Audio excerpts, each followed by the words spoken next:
இன்னைக்கு T20 too much ஆயிடுச்சு. ஊருக்கு ஊர் லீக் ஆரம்பிச்சிட்டாங்க. நம்ம லோக்கல்லையும் சரி வெளிநாட்டிலையும் சரி. இது டூ மச் கிரிக்கெட் ஒரு மாதிரியான ஒரு போர்டமா உங்களுக்கு தெரியலையா? அக்செப்ட் இட் ஆர் நாட், அதுதான் ரியாலிட்டி. இப்போ நீங்க சொன்ன அந்த பேட்ரியாட்டிசம் அப்படின்றது வந்து எனக்கு இன்னும் ரொம்ப அதிகம். எதுல இருக்குதுன்னா கிரிக்கெட் மேல இருக்கிற பேட்ரியாட்டிசம் எனக்கு ரொம்ப அதிகம். அண்ட் டெஸ்ட்ல அடி வாங்குறாங்க. 3 டெஸ்ட் சீரிஸ் இந்த ரீசெண்ட் பாஸ்ட்ல தோத்து போயிட்டாங்க. ஃபர்ஸ்ட் ரொம்ப எரிச்சல் அடைஞ்சவங்க இப்ப அக்செப்ட் பண்ணிக்க ஆரம்பிச்சிட்டாங்க. அடா என்ன பண்றது, அவங்களும் நம்ம ஊருக்கு வந்து விளையாடுறாங்க, அவங்களுக்கு பிச்சு புரியுதுங்கிற ரேஞ்சுக்கு இப்ப இறங்கி வந்துட்டாங்க. T20 ஒன் டேவும் போச்சு, டெஸ்டும் போச்சு. இது ரியாலிட்டி தான், நான் ஒத்துக்கிறேன். இதை நீங்க உங்க பர்ஸ்பெக்டிவ்ல எப்படி நீங்க இதை டைஜஸ்ட் பண்றீங்க?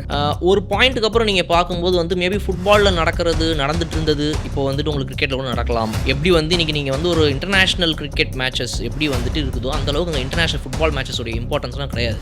கிளப் ஃபுட்பால் தான் போயிட்டு இருக்குது ஃபுல்லா. உங்களுடைய ஐபிஎல் டீம்ஸே ஃப்ரான்ச்சைசிஸே இப்போ அடுத்தடுத்த இடங்களுக்கு போக ஆரம்பிச்சிருச்சு. துபாயில் T10 நடக்குது, இங்கிலாந்துல தி 100 நடக்குது, சவுத் ஆப்பிரிக்காவில் வந்துட்டு SA20 நடக்குது. ஸோ இந்த மாதிரி நிறைய டோர்னமெண்ட்ஸ் இப்போ வர ஆரம்பிச்சு. இப்போ வந்துட்டு வேற என்னென்ன மாதிரி ரூல்ஸ்லாம் வரும். நானே வந்து ஒரு 3 விதமான 5 விதமான சிஸ்டம் ஆஃப் கிரிக்கெட்லாம் எழுதி வச்சிருக்கேன். ஒருவேளை கிரிக்கெட் இப்படிலாம் மாறுமா, அதாவது வந்து ஒரே மேட்ச் 5 விதமாக நடக்கும். எப்படின்னா ஒரே மேட்சுக்குள்ள 5 செட் மாதிரி நடக்கும். எப்படி உங்களுக்கு டென்னிஸ்ல வந்து 5 செட்ஸ் நடக்கும், 5 செட்ஸ் நடக்கும். அந்த மாதிரி வந்து இப்போ மேட்ச் ஒரு 5 செட்ஸ் நடக்குமோ.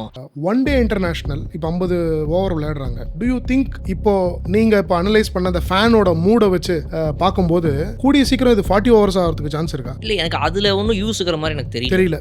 இந்த 3 டீம் விளையாடும் போது there are larger number of audience both in England as well as in Australia. ஆஷஸ்க்கு அங்க போறாங்க. இந்தியா வர்சஸ் ஆஸ்திரேலியா நடக்கும்போது பார்டர் கவாஸ்கர் டிராஃபிக்கு அங்க செம டிமாண்ட் இருக்கு. சிமிலர்லி அங்க இங்கிலாந்துலயும் நம்மளோட இந்தியன்ஸ் நிறைய பேர் இருக்கிறதுனால நிறைய டிமாண்ட் இருக்கு. ஸோ இந்த 3 பேர் இவங்களே டிசைட் பண்ணிட்டாங்க, நம்ம தான் ஜாம்பவான், வேர்ல்ட நம்ம தான் வந்து கிரிக்கெட்ல ரூல் பண்ணுவோம், நமக்குள்ள நம்ம 5 டெஸ்ட் விளையாடி போகணும். If I give you an option, ஒரு 4 பேர் சொல்றேன், இவங்களை 20 வயசு எங்கராக்கி இன்னைக்கு பேக் டு கிரிக்கெட் கொண்டு வரணும்னா எந்த பிளேயர் அப்படின்னு சொல்லிட்டு நீங்க சொல்லணும். ஒருத்தரை தான் சூஸ் பண்ணணும். ஓகே, நம்பர் 1 வந்து MS Dhoni, number 2 Sachin Tendulkar, number 3 Sourav Ganguly, number 4 Virender Sehwag. நான் வந்து மற்ற 3 ஆப்ஷனையும் கேட்க விரும்பல.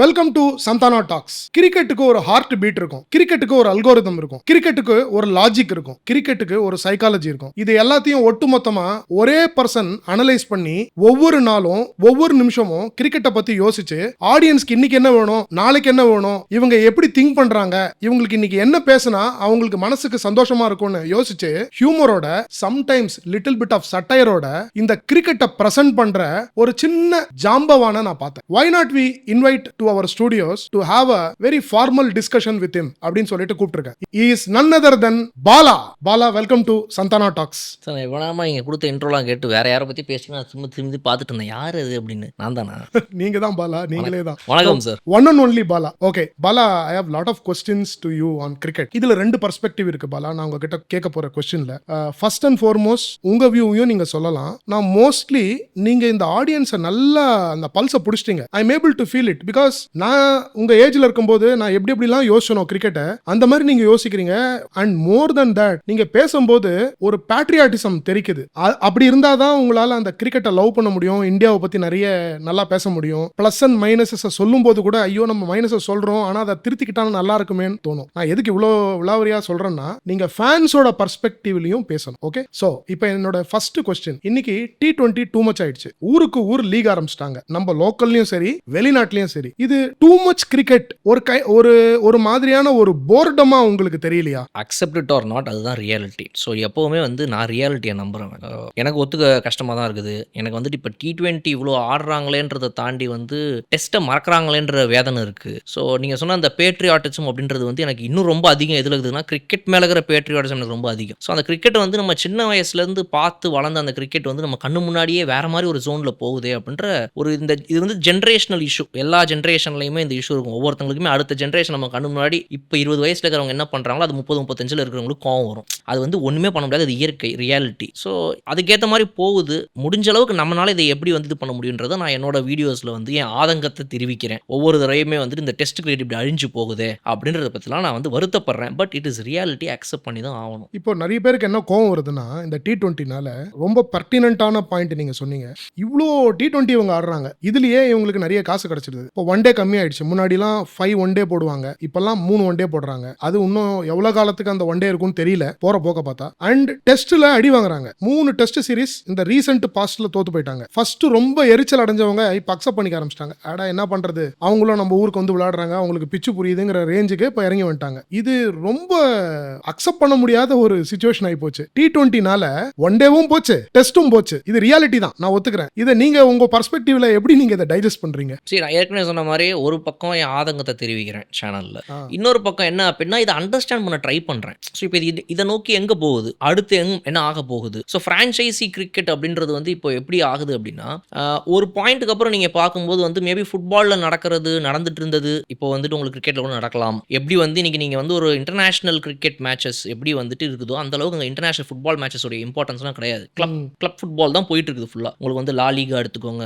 பார்க்லேஸ் லீக் எடுத்துக்கோங்க, இந்த மாதிரி தான் வந்துட்டு போதே தவிர உங்களுக்கு அந்த இன்டர்நேஷனல் ஃபுட்பால் மேட்சஸ்ங்கிறது வந்து மெஸ்ஸி இருந்த வரைக்கும் சொல்றேன், இல்ல வந்து நீங்க ஒரு ரொனால்டோ எடுத்துக்கோங்க, இல்லை யாரோட who may be our your heroes, அவங்க வந்து ஒரு இன்டர்நேஷனல் மேட்ச் விளாடுறதுங்கிறது வந்து ஓ இவர் இந்த நாட்டுக்கு விளாடுறாரா, இவர் இந்த நாட்டுக்கு ஆடுறா அப்படின்னு அப்பதான் தெரியும். மற்றபடி அந்த கிளப் ரெப்ரசன்டேஷன்லேயே தான் அவங்க எல்லாருமே பார்த்து வர்ஷிப் பண்ற மாதிரி ஆயிடுச்சு ஃபுட்பால். அது வந்து தவிர்க்க முடியாத விஷயம் ஆயிடுச்சு. அதே மாதிரி தான் இப்போ இன்னைக்கு நடக்குது. அங்கே எப்படி வந்து ஒரு பார்க்லேஸ் இருக்கோ, ஒரு வந்துட்டு ஒரு இபிஎல் இது அதுன்னு ஒரு ரொட்டோஸ்க்கு 1000 இருக்குதோ, அதே மாதிரி உங்களுக்கு இங்கே ஐபிஎல் தாண்டி இன்னைக்கு வந்து பிக் பேஷோடைய ஒரு என்ன சொல்றது அந்த அளவுக்கு அது போகலனாலுமே கூட அடுத்தடுத்த கண்ட்ரிஸ் அதை வந்து இது பண்றோம். உங்களுடைய ஐபிஎல் டீம்ஸே ஃப்ரான்ச்சைசிஸே இப்போ அடுத்தடுத்த இடங்களுக்கு போக ஆரம்பிச்சிருச்சு. துபாயில் T10 நடக்குது, இங்கிலாந்துல தி 100 நடக்குது, சவுத் ஆப்பிரிக்காவில் வந்துட்டு SA20 நடக்குது. ஸோ இந்த மாதிரி நிறைய டோர்னமெண்ட்ஸ் இப்போ வர ஆரம்பிச்சிருச்சு. ஸோ இப்போ அது அடுத்தடுத்து இன்னும் எங்கே போகும் அதை நான் லேர்ன் பண்ண ட்ரை பண்ணுறேன். அப்போ இது இன்னொரு 5 வருஷம் கழிச்சு பார்க்கும்போது நான் இதே மாதிரி யூடியூப்ல உட்காந்து கிரிக்கெட் பேசணும் அப்படின்னா அப்போ ஃபியூச்சரே நான் ஓரளவுக்கு இப்போ பார்க்க ஆரம்பிக்கணும் அப்படின்றத நான் ஓரளவுக்கு இப்போ கான்சென்ட்ரேட் பண்ணிட்டு இருக்கிறேன். இது இன்னும் என்ன ஆக போகுது, இப்போ வந்துட்டு வேற என்னென்ன மாதிரி ரூல்ஸ்லாம் வரும். நானே வந்து ஒரு 3 விதமான 5 விதமான சிஸ்டம் ஆஃப் கிரிக்கெட்லாம் எழுதி வச்சிருக்கிறேன். ஒருவேளை கிரிக்கெட் இப்படிலாம் மாறுமா, அதாவது வந்து ஒரே மேட்ச் 5 விதமா நடக்கும். எப்படின்னா ஒரே மேட்சுக்குள்ள 5 செட் மாதிரி நடக்கும். எப்படி உங்களுக்கு டென்னிஸ்ல வந்து 5 செட்ஸ் நடக்குதோ 5 செட்ஸ் நடக்குது, அந்த மாதிரி வந்து இப்போ மேட்ச் ஒரு 5 செட்ஸா நடக்குமோ. ஹார்திக் பாண்டியா ஒரே மேட்ச்ல 5 தடவை ஆடுவாரா, 10 ஓவர் 10 ஓவர் 10 ஓவர் 10 இப்படி பிரிச்சிருவாங்களா? இப்போ வந்து டெஸ்ட் அந்த மாதிரி ஆயிருமா, ஓடிஐ அந்த மாதிரி ஆயிருமா, எப்படிலாம் ஆக வாய்ப்பு இருக்கு அப்படின்னு நான் இப்பயே யோசிச்சு பார்க்குறேன். நான் யோசிச்சு வச்சுக்கிற 5 மெத்தட்ல ஏதாவது ஒரு மெத்தட் மாதிரி உண்மையாவே கூட நாளைக்கு கிரிக்கெட் மாறலாம். அந்த மாதிரி நான் வந்து நானே வந்து போற அடுத்த ஜென்ரேஷனுக்கு ஏற்ற கிரிக்கெட்டோட என்ன அடாப்ட் பண்ணிக்க ட்ரை பண்றேன். நான் அந்த ஃபார்மட் சம்பந்தமா I have a specific question for you. நீங்க வெரி பர்டினென்ட்டா கேட்டீங்க.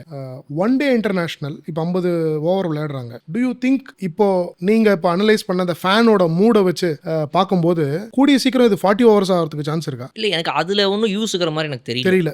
20 ஓவர்ஸுங்கிறத என்ன பண்ணுவாங்க, அதை எப்படி பிரிப்பாங்க தான் நான் பார்க்குறேனே தவிர இந்த 50 ஓவர்ஸை வந்து நான் சொன்ன மாதிரி செட்ஸாக பிரிக்கிறதுக்கான சான்சஸ் இருக்கு. அப்படி பிரிச்சா நல்லா இருக்கும்ன்றது என் சஜஷன். 25 40 ஓவர்ஸாக மாத்துறதுல ஒன்றும் ஆயிரம் போகிறது கிடையாது. Again it's going to be like what, ஒரு 10 ஓவர் குறையுது, அதனால என்ன ஆக போகுது, அவ்வளோ இன்ட்ரெஸ்டாக மேட்ச் மாறுமா அப்படின்னா இல்லை. உங்களுக்கு நீங்கள் 20ன்ற ஒரு ஓவரை பார்த்துட்டீங்க, இது என்னோட அசம்ஷன். 20 பார்த்ததுக்கு அப்புறம் உங்களுக்கு 35 கூட ஜாஸ்தியாக தான் தெரியும், 30 கூட ஜாஸ்தியாக தான் தெரியும். ஐயோ 30 ஓவர்ஸான்ற மாதிரி இருக்கும். ஸோ இங்கே இப்போ ஓடிஐ ஃபார்மட் சர்வைவ் ஆகிறதுக்கு இங்கே ஒரே வழி என்ன பொறுத்த வரைக்கும் தே have to divide the 50 overs. Okay, ஒரு 4 T20 மேட்ச் கிட்டத்தட்ட நடக்கும்னு வச்சுக்கோங்களேன்.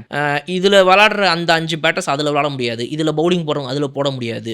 இதில் போட்டாங்கன்னா அவங்க இத்தனை ஓவர் இதில் டிவைட் பண்ணிக்கணும். ஒருத்தவங்களோட 5 ஓவரை வந்து நீங்கள் இந்த 5 செட்டில் எங்கே வேணால் பிரிச்சுக்கலாம். இந்த மாதிரி எப்படி வேணால் இது மாறினா இன்னும் இன்ட்ரெஸ்டிங்காக இருக்கும்னு நினைக்கிறேன். மேபி அது பீப்புளால் லைக் பண்ணப்படலாம். டெஸ்ட் மேட்ச் இப்போ கரண்டாக 5 டே நடந்துட்டு இருக்கு. எந்த டெஸ்ட் மேட்சுமே எக்ஸப்ட் வெரி ஃபியூ 5th டேக்கு போறதே இல்லை. 4th டே எல்லாம் விளாடுறாங்க நடக்குதா? இப்போ 4th டே கூட கொஞ்சம் டவுட்டாக தான் இருக்கு. எக்ஸப்ட் வெரி ஃபியூ நான் பார்த்த எல்லா டெஸ்ட் மேட்ச் நடக்குது, 2 நாள் நடக்குது. 4 டே போனால் பெரிய விஷயம். ஆஸ்திரேலியாலாம் ஆஃப்கோர்ஸ் ரொம்ப கஷ்டப்பட்டு 4th டே வரைக்கும் வராங்க. இந்தியா ஆஸ்திரேலியா இங்கிலாந்து ஆடினால் ஒழிய there is no assurance ஒரு 4th டே 5th டேக்கு போகணும். எனக்கு தெரிஞ்சு ஒரே ஒரு டிரா தான் நடந்திருக்கு, ரொம்ப ரீசெண்டாக சொல்கிறேன். இப்படி இருக்கும்போது I think test match should be the first கேண்டிடேட்னு நான் நினைக்கிறேன் 4 டேக்கு. What is your take? அதாவது இந்தியான்னு இல்லாமல் ஆன் த ஹோலா டெஸ்ட் மேட்சஸ் அப்படின்னு பார்த்தோம் அப்படின்னா இந்தியா டெஸ்ட் மேட்சஸ் எப்படி விளையாடிட்டு இருக்குன்றத பற்றி மேபி நீங்கள் கேட்டிங்கன்னா அப்போ நான் சொல்கிறேன் அதை பற்றி. அதுக்கு I have my view. But test matches as such பார்க்கும்போது வந்து மேபி எனக்கு தெரிஞ்சு நான் என்னவா எதிர்பார்க்குறேன் அப்படின்னா வந்து அந்த ஃபார்மட்டே இல்லாமல் போகிறதுக்கான வாய்ப்புகள் தான் அதிகமாக இருக்கே தவிர இது 4 நாளாக குறையுமா 3 நாளாக குறையுமான்றது கேள்வி. பிகாஸ் எவ்வளோ பேர் முதல்ல இன்ட்ரெஸ்டடாக டெஸ்ட் மேட்ச் பார்க்கறதுக்கு இங்கே இருக்கிறாங்கன்றது தான் கொஸ்டின். எவ்வளோ பேருக்கு அதுக்கான டைம் இருக்குதுங்கிறது ரெண்டாவது கொஸ்டின். எனக்கு இன்ட்ரெஸ்ட் இருக்குது ஆனால் டைம் இருக்கா அது அடுத்தது இல்லையா? ஸோ இப்போ அந்த ரெண்டும் இருக்கிறவங்களுக்கு இவங்க அந்த கிரிக்கெட்டை கொடுக்குறாங்களான்றது மூணாவது கொஸ்டின். இல்லப்பா எனக்கு நான் இன்ட்ரெஸ்டா இருக்கிறேன், எனக்கு டைமும் இருக்குது, நீ எனக்கு முதல்ல மேட்சை கொடுக்குறியான்ற கேள்வி ஆடியன்ஸ் கேட்டாங்கன்னா எங்க போவோம் இந்த BCCI? Basically what you are talking is demand and supply. First டிமாண்டே இல்ல, வை ஷுட் வி பிளேங்கிறது தான் உங்களோட பாயிண்ட். பட் இந்த ஜாம்பவான்கள் India, England and Australia according to ICC இவங்க தான் இப்போ ரொம்ப 5 டெஸ்ட் விளையாடுறாங்க. I beg to differ. Big 3ல வந்து இந்தியா டெஸ்ட் கிரிக்கெட்ல வந்துட்டு அடுத்த 2 வருஷத்துக்கு இருக்குமா, அடுத்த சைக்கிள் முடிவுல இருக்குமான்றது இட்ஸ் a big question. வரப்போற சைக்கிள்ல ஏன் அப்படின்னா okay we will get into that. இல்ல பாலா, நான் என்ன பெர்ஸ்பெக்டிவ்ல சொன்னேன்னா இந்த big 3 they made an agreement இல்லையா to play 5 டெஸ்ட். அத வச்சு இவனுங்க ஜாம்பவானுங்கன்னு இவங்களே டிசைட் பண்ணிக்கிட்டாங்க. நம்ம 3 பேர் ஏன்னா நீங்க சொன்ன அந்த டிமாண்ட் அண்ட் சப்ளை எங்கேயும் நம்ம அப்ளை பண்ண வேண்டியிருக்கு. இந்த 3 டீம் விளையாடும் போது there are larger number of audience both in England as well as in Australia. ஆஷஸ்க்கு அங்க போறாங்க. இந்தியா vs ஆஸ்திரேலியா நடக்கும்போது பார்டர் கவாஸ்கர் டிராஃபிக்கு அங்க செம டிமாண்ட் இருக்கு. சிமிலர்லி அங்க இங்கிலாந்துலயும் நம்மளோட இந்தியன்ஸ் நிறைய பேர் இருக்கிறதுனால நிறைய டிமாண்ட் இருக்கு. ஸோ இந்த 3 பேர் இவங்களே டிசைட் பண்ணிட்டாங்க, நம்ம தான் ஜாம்பவான், வேர்ல்ட நம்ம தான் வந்து கிரிக்கெட்ல ரூல் பண்ணுவோம், நமக்குள்ள நம்ம 5 டெஸ்ட் விளையாடி போகணும். இப்போ எனக்கு அடுத்த கேள்வி என்ன வருதுன்னா, இப்போ வெஸ்ட் இண்டீஸ், ஸ்ரீலங்கா மாதிரி சின்ன சின்ன நாடுங்களோட, ஜிம்பாப்வே எல்லாம் ஆல்ரெடி நம்ம கழிச்சு கட்டிட்டோம். இந்த மாதிரி கண்ட்ரிஸோட ஃபர்ஸ்ட் ஆஃப் ஆல் நம்ம டெஸ்ட் மேட்ச் விளையாடணுமா? அடுத்த கேள்வி அது வருது. சரி அப்படியே விளையாடுறோம் அப்படின்னா கூட இப்போ இந்த நியூசிலாந்து வந்து அடிச்சுட்டு போயிட்டான், நம்மள டெஸ்ட்ல அடிச்சுட்டு போயிட்டான். இப்போ ரீசெண்டா வந்து சவுத் ஆப்பிரிக்கா அடிச்சுட்டு போயிட்டான். இப்போ என்ன எனக்கு டவுட் வருதுன்னா, நம்ம இதுக்கு முன்னாடிலாம் லோக்கல்ல வின்னே பண்ண முடியாது நம்மள. நான் ஆல்மோஸ்ட் ஒரு 45 இயர்ஸா நான் கிரிக்கெட் பார்க்குறேன், நினைவு தெரிஞ்ச நாள்ல இருந்து பார்த்துட்டு இருக்கேன். இது வரைக்கும் நான் இந்த மாதிரி எக்ஸ்பீரியன்ஸே பண்ணதில்லை. இங்க வந்து இப்போ எல்லாரும் நம்மள அடிக்க ஆரம்பிச்சிட்டாங்க. இப்போ everybody has learned the trick of the trade, how to beat India. இது ஒரு வேற ஒரு கோணத்தை நோக்கி போதோ, இப்போ எல்லாருக்கும் புரிய ஆரம்பிச்சிருச்சோ இந்தியாவை எப்படி ஜெயிக்கணும். இது ஒரு பாயிண்ட். அடுத்தது ரஞ்சி டிராஃபில நம்ம மக்கள் விளையாடுறது இல்லைங்கிறது கூட அடுத்த பாயிண்ட். இதை நீங்க எப்படி பாக்குறீங்க? சரி, ரஞ்சி டிராஃபி பொறுத்த வரைக்கும் நான் ஃபாலோ பண்ற வரைக்கும் டொமஸ்டிக் கிரிக்கெட்ல நல்ல டேலண்ட் இருக்குது. டொமஸ்டிக் கிரிக்கெட் நல்லா விளையாடுறாங்க. அது வந்து ஜம்மு காஷ்மீர்ல இருந்து ஆரம்பிச்சு தமிழ்நாடு வரைக்கும் வந்து எல்லாருக்கும் இந்த ரஞ்சி டிராஃபி மேல இருக்கிற இன்ட்ரெஸ்ட் இன்னும் இருக்கிற மக்கள் இருக்கிறாங்க. பட் நான் அதை எப்படி பார்க்குறேன் அப்படின்னா, இப்போ வந்து இது எல்லாருமே சேர்ந்து நடத்துகிற ஒரு ஐசிசியா அப்படின்றதான் ஃபர்ஸ்ட் கொஸ்டின். இது பிசிசிஐ நடத்துகிற ஐசிசியா கிட்டத்தட்ட மாறி ரொம்ப நாள் ஆகுது. ஓகே, ஸோ நான் வந்து என்னை வந்து to be very brutally honest, நான் வந்து எனக்கு ஃபேவரபுளாக எல்லாமே இருந்துச்சு சந்தோஷப்படுற ஆள் நான் கிடையாது. நான் அப்படி கிடையாது. எனக்கு வந்து எல்லாமே எனக்கு ஏற்ற மாதிரி நடக்குது, எது எப்படி போனால் எனக்கு என்ன அப்படின்னு சொல்லி நடக்கிற ஆள் நான் இல்லை. ஸோ இந்த கிரிக்கெட்டே கிட்டத்தட்ட இப்போ இந்தியா என்ன நினைக்குதோ அது மாதிரி இந்தியன் கிரிக்கெட்டுக்கு ஏற்ற மாதிரி தன்னை வந்து வடிவமைச்சுக்கிறதுக்கு ஐசிசி ரெடி ஆகிற மாதிரி ஒரு நிலைமையில ரெடி ஆயிடுச்சுன்னு அப்படி தான் நடந்துட்டு இருக்குது. அப்போ நான் அதை வந்து அட்வான்டேஜஸாக இன்னும் யூஸ் பண்ணிக்கணும்னு நினைக்கிறேன். நான் அந்த அட்வான்டேஜ் ஏன் இன்னும் இந்தியா யூஸ் பண்ணல, அதை யூஸ் பண்ணி ஏன் இன்னும் டெஸ்ட் கிரிக்கெட்டை வந்து நம்ம சூப்பராக அடுத்த இடத்துக்கு கொண்டு போக நம்ம முயற்சிக்கல. சரி, உங்களுக்கு வந்து ஒரு அட்வான்டேஜஸ் பொசிஷனில் நீங்கள் இருக்கிறீங்கன்னா அதை for the benefit of the good things தானே நீங்கள் பயன்படுத்தணும். அந்த அளவுக்கு பயன்படுத்துதா இந்தியன் கிரிக்கெட்டுங்கிறது என் கேள்வி ஃபர்ஸ்ட். ஓகே, ஸோ அதை நான் இன்னும் டைசெக்ட் பண்ணி நான் உங்களுக்கு சொல்கிறேன். நீங்கள் சொன்ன அந்த ரஞ்சி டிராஃபி மேட்டரை பொறுத்த வரைக்கும் வந்து நிறைய டேலண்ட் இருக்குது, எல்லாமே இருக்குது. இதை நான் ஏன் வந்து அங்கே கொண்டு போய் சேர்த்தேன் ஐசிசி பிசிசிஐயோட அப்படின்னா, இன்னைக்கு வந்து இங்கிலாந்துல ஒரு டெஸ்ட் மேட்ச் நடந்துச்சு அப்படின்னா நீங்கள் சொன்ன மாதிரி அந்த இந்தியன் ஆடியன்ஸ் அங்கே இருக்கிறாங்க அப்படின்றத தாண்டி த கோர் இங்கிலீஷ் பீப்புள் இருக்காங்கல்ல, அவங்க 5 நாள் வந்து உட்கார தயார். அது வந்து ஒரு வைடர் விஷயம். அது கல்ச்சருங்க. உங்களுக்கு கல்ச்சர். நாட்டிங்ஹாம், எசெக்ஸ், சசெக்ஸ் யார் உள்ளனாலும் அவங்க போய் அந்த மாதிரி உட்கார்ந்து பார்ப்பாங்க. And also they have the time. யார் உட்கார்ந்துருப்பான்னு பார்த்தீங்க அப்படின்னா ஒரு 50, 55, 60 இருக்கிறவங்க அக்ரி, கம்ப்ளீட்லி அக்ரி. அவங்க ஜாலியாக வந்து உட்காந்து அந்த 5 நாள் தாத்தாவும் பாட்டியும் அழகாக உட்காந்து 65, 70 வயசுல இருப்பாங்க. அம்மா இதே வந்து பார்த்துட்டு இருப்பாங்க. அவங்க பாட்டு ஒரு கண்ணாடியை மாட்டிக்கிட்டு ஒரு கேப்பை போட்டுட்டு கையில் ஒரு பியரை வச்சுக்கிட்டு அவங்க பாட்டு அசால்ட்டாக மேட்சை பார்ப்பாங்க. அந்த மாதிரி ஆடியன்ஸ் இங்கே இருக்கிறாங்களான்றது கொஸ்டின். ஓகே, ஸோ அந்த ஆடியன்ஸ் அட்ராக்ட் பண்ணுறதுக்கு நீங்கள் என்ன கொடுத்தீங்க அவங்களுக்கு? இப்போ என் அப்பா ஏஜில் இருக்கிறவங்க நிறைய பேர், people who are all 40+ or even 50+ you take, they are all ready to go and watch test cricket. Chennai MA Chidambaram ஸ்டேடியம்ல செப்பாக்கு ஆடியன்ஸுக்கு டெஸ்ட் மேட்ச் பிடிக்காதுன்னு பிசிசிஐ சொல்லுதா? No, they are all ready to watch. 5 நாள் உட்காந்து பார்க்க தயாராகிறாங்க. ஆனால் அவங்களுக்கு ஏற்ற சரக்கு நம்ம உள்ள இறக்குறோமான்றது தான் கேள்வி. when you say அவங்களுக்கு ஏற்ற சரக்குனா என்ன? See, அது வந்து நீங்கள் டெஸ்ட் ஃபார்மட்டை அதுதான் சொன்னேன், அது பெனிஃபிஷியலாக நல்ல அட்வான்டேஜஸ் பொசிஷனை யூஸ் பண்ணுங்கன்னு அங்கே தான் நான் கொண்டு வந்து நிறுத்தினேன். இல்லை, இப்போ பிசிசிஐ ஐசிசிஐ கையில் வச்சிருக்கும் போது, sorry I am cutting you in the middle. Do you mean to say that our audience have the patience to watch 5 days or don't have the patience to watch 5 days? They have the patience to watch. The numbers might be less. Yes. நான் அதான் சொன்னேன், ஐசிசியோட ஒரு இதில் இப்போ இருக்கிற இந்த பொசிஷனில் PCI எப்போ நல்லா பயன்படுத்திக்கணும்னு நான் சொன்னது காரணம் என்ன அப்படின்னா, இப்போ நீங்கள் டெஸ்ட் மேட்சை ரிவைவ் பண்ணுங்க, டெஸ்ட் மேட்ச்லாம் இது ஆயிடுச்சுப்பா போதும்பா அப்படின்னு ஐசிசி சொல்கிறதுக்கு வாய்ப்பே இல்லை. ஏன்னா இந்த ரிக்வெஸ்ட் வைக்க போகிறது யார்? பிசிசிஐ. இப்படி தான் இருக்க போகுது, நம்ம முடிவு பண்ணுறது தான். இந்த டெஸ்ட் கிரிக்கெட் தான் இந்த கிரிக்கெட்டோட எசன்ஸ். இதை தவிர்த்து நம்ம எப்படியாவது இதை விட்டு மக்களை விட்டு போகாமல் பார்த்துக்க வேண்டிய கடமை நமக்கு இருக்குன்றத அந்த ஃபர்ஸ்ட் ஸ்டெப்பை எடுத்து வைக்க வேண்டியவன் எவன் அப்படின்னா நம்ம தான். நம்ம அந்த ஃபர்ஸ்ட் ஸ்டெப் எடுத்து வச்சா ஐசிசி, ஆஸ்திரேலியா, இங்கிலாந்துலாம் நமக்கு அடுத்த அடுத்து 70% ஆஃப் த ரெவென்யூ இன்னைக்கு ஐசிசி ஒரு வருஷத்துல எங்கேருந்து வருது அப்படின்னா it's coming from India. India தான். இந்தியாவோட டெலிகாஸ்ட் இல்லைன்னா எல்லா போர்டுமே இன்னைக்கு பிச்சையை எடுக்க இல்ல வேண்டியது. அப்படி இருக்கிற ஒரு சுச்சுவேஷன்ல இந்த ரிவைவல் ஆஃப் டெஸ்ட் கிரிக்கெட்டை நான் ஓன் பண்றேன் அப்படின்னு எடுத்து பண்ண வேண்டியது யாருன்னா நம்ம தான். ஸோ அதை நம்ம பண்றோமான்றது தான் என்னோட கேள்வி. Okay. And for the people of Chennai, அவங்களுக்கு 5 நாள் டெஸ்ட் மேட்ச் பார்க்கறதுக்கு இருக்காங்களா நீங்க கேட்ட கேள்விக்கு கண்டிப்பா இருக்கிறாங்க. ஆனா அவங்க எதை பார்ப்பாங்க அப்படின்னா 5 நாள் டெஸ்ட் மேட்சை 5 நாள் பார்க்க ஆசைப்படுவாங்க. அது மாதிரி டெஸ்ட் கிரிக்கெட் இப்போ இங்க இருக்குதாங்கிறது கேள்வி. நம்ம இந்தியன் பிச்சஸ்ல நம்ம செப்பாக்ல நம்ம அடிக்கணும் பேட்ஸ்மேனு, ஆப்போசிட் எப்படி பவுலிங் போடுறதுனே தெரியலன்னு ஸ்தம்பிச்சு போகணும். அஸ்வின் ரிட்டையர் ஆயிட்டாரு, உங்களுக்கு அஸ்வின் மாதிரி ஒரு டெஸ்ட் பவுலரை தேடி எடுத்துட்டீங்களா? யாரை வச்சுட்டு இருக்கீங்க நீங்க? உங்களுடைய இவர் தான் என்னுடைய டெஸ்ட் ஸ்பின், என்னுடைய கிரேதாயுதம் இவர் தான் அப்படின்னு நீங்க கையில யாரை வச்சுட்டு இருக்கீங்க? யாருமே கிடையாது இன்னைக்கு. அவரை வச்சு உங்களால சென்னை பிச்சில் அடுத்த டீமை ஃபம்பிள் ஆக்கி உங்களால உங்க பேட்ஸ்மேனை வச்சு டிக்ளேர் பண்ண வைக்கிற அளவுக்கு ஆப்போசிட் டீம் அழணும். அந்த மாதிரி உங்களால பேட்டிங் பண்றதுக்கு ஸ்பின் ஆப்போசிட் டீம் போடும்போது ஆடுறதுக்கு பேட்ஸ்மேன் உங்ககிட்ட இருக்கிறாங்களா? இதெல்லாம் நீங்க முதல்ல கட்டமைப்புல சரியா வச்சிருக்கீங்களா? அதை சரி பண்ணிட்டு அப்போ நீங்க நெக்ஸ்ட் பண்ண வேண்டியது என்னன்னா பிசிசிஐயோட இந்த பவரை யூஸ் பண்ணி ஐசிசியை வச்சு நீங்க அசால்ட்டா வந்து இமீடியட்டா நீங்க கொண்டு வர வேண்டிய விஷயம் என்னன்னா ரிவைவல் ஆஃப் டெஸ்ட் கிரிக்கெட். இந்த ரெண்டு விஷயத்தை பண்ணணும் நான் பிசிசிஐ கிட்ட ரிக்வெஸ்ட். ஸோ பாலா, அடுத்தது இப்போ உங்களோட வியூ, உங்களோட பர்சனல் வியூவும் சொன்னீங்க, இட்ஸ் அ கலெக்டிவ் வியூவாகவும் நான் எடுத்துக்கிறேன். How do audience react with the last 1 year sequence of events? 1-2 loss ஆச்சு டெஸ்ட். நீங்க இந்த சென்சிட்டிவிட்டி அனாலிசிஸ் பண்ணிருப்பீங்க. ஆடியன்ஸ் என்ன மைண்ட் செட்ல இருக்காங்க? Audience very honestly to say அவங்களுக்கு இது பெரிய ஒரு கவலையா தெரியல. ஏன் அப்படின்னா நம்ம ஒரு நல்ல பொசிஷன்ல இருக்கிறோம். நம்பர் 1ல இருக்கிற டீம் T20 ஆகட்டும், ODI ஆகட்டும், லிமிடெட் ஃபார்மர்ஸ் பொறுத்த வரைக்கும் ஐசிசி ரேங்கிங்ஸ்ல நம்ம இப்போ நம்பர் 1. அப்ப இப்படிப்பட்ட இடத்துல இந்த 1-2 தோல்விகள் பிரச்சனை கிடையாது அப்படின்னு நினைக்கிறாங்க. பட் மக்கள் நினைக்கிற மாதிரி தான் அடுத்து போகுமா அப்படின்னா எல்லாரும் ஓடிட்டு இருக்காங்க. எல்லாரும் வந்து அடுத்தடுத்த வாழ்க்கையை பார்த்துட்டு இருக்காங்க. அந்த 3 மணி நேரம் மேட்சை பார்த்துட்டு அப்பப்போ டைம் கிடைக்கும் போது சேனல் நடத்துற நம்மளை விட அதிகமாக டேட்டாவை கலெக்ட் பண்ணி டிப்ல கையில் வச்சுக்கிறது யாருன்னா மக்கள் தான். அந்த குறிப்பிட்ட டைம்ல அந்த 3 மணி நேரம் 4 மணி நேரம் அவங்களுக்கு கிடைக்கிற டைம்லையும் கிரிக்கெட்டை கரைச்சி கையில் குடிச்சு வச்சு நம்ம சின்னதாக ஒரு தப்பு பண்ணால் என் வீடியோ கமெண்ட்ஸ்ல வந்துடும், இதை நீ தப்பா சொன்ன, இந்த பவுலர் பேர் தப்பா சொன்ன, அவ்வளோத்தையும் கவனிக்கிறாங்க மக்கள். So they are ready. ஆனால் அவங்க இதை எவ்வளோ சீரியஸாக எடுத்துக்கிட்டாங்க அப்படின்னா இந்த லாஸஸ் அவங்க அவ்வளோ சீரியஸாக எடுத்துக்கல. அது மாறிடும், எல்லாருக்குமே ஒரு லாஸ் வரும் போகும், பரவாயில்ல பார்த்துக்கலாம் அப்படின்னு. அது ஏன், அது எங்கேருந்து வருதுன்னா அந்த பேட்ரியாட்டிசம். நம்ம நாடு ஜெயிச்சிருவானுங்க வா, நம்ம தான் அவனுங்களை சப்போர்ட் பண்ணணும். பிகாஸ் முன்னாடி நீங்கள் பார்த்தீங்கன்னா ஒரு சின்ன ஃபம்பிள் வந்தால் கூட உடனே வந்து அந்த சச்சினுடைய வீட்டு வாசலில் போய் நின்றுவாங்க, இதை கொளுத்தி போடுவாங்க, அதை கொளுத்தி போடுவாங்க, உருவமே எரிப்பாங்க. அதெல்லாம் வேர்ல்டு கப்புக்கு நடக்கும். அதுக்கு முன்னாடி சின்னதாக நீங்கள் ஒரு பெரிய ஃபம்பிளை பார்த்தீங்கன்னா கூட மக்கள் மத்தியில் ஒரு அஜிடேஷன் இருக்கும். அது இப்போ இல்லை. ஏன் அப்படின்னா they believe that India can bounce back. இது ஒரு பெரிய பேரடைம் ஷிஃப்டாக நான் பார்க்குறேன். மக்களுடைய தாட் ப்ராசஸ்லேயே பெரிய சேஞ்சாக நான் பார்க்குறேன் இதை. நீங்கள் சொன்ன இந்த point. Let's get into Tamil Nadu. நீங்கள் நிறைய சிஎஸ்கே மேட்சஸை பற்றி நிறைய பயங்கர பேஷனேட்டாக பேசி நான் பார்த்துருக்கேன். நான் சிஎஸ்கேவை பற்றி ஸ்பெசிஃபிக்காக கேட்கல, பட் ஒரு கொஸ்டின் நான் டச் பண்ணுறேன். அதுக்கப்புறம் I wanted to get into Tamil Nadu cricket.